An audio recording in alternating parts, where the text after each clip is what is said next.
clear, the Brits invading Africa actually represents, and this is going to get me in trouble, but it was, if you look at how forward it brought the African colonies, it ended up being a net positive. Now, this is Candice Owens, an American conservative political commentator and television presenter. How did we get here?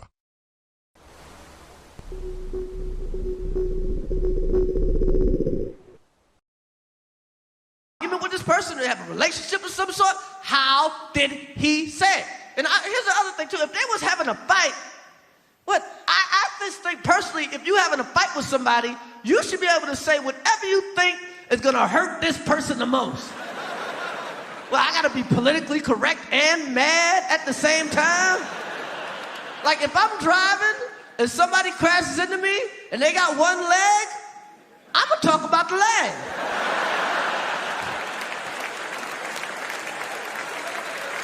Hey, you one-legged bastard. No wonder you can't brake. I hope you got some two-legged insurance. But how did he say faggot? So, to hurt you the most, I point out the attribute that I deem to be your biggest weakness. Got it?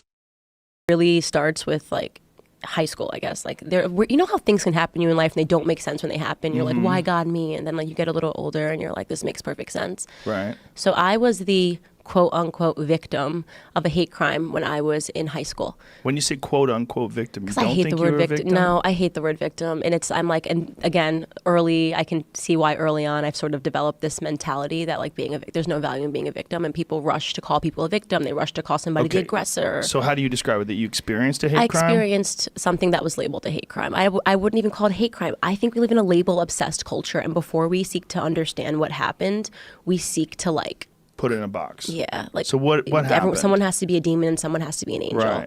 So what happened was I received some voicemail messages from about 4 kids, and the language was pretty strong. It was like, we're gonna tar and feather your family, we're gonna put a bullet in the back of your head like we did to Martin Luther King, like, N-word, N-word, N-word.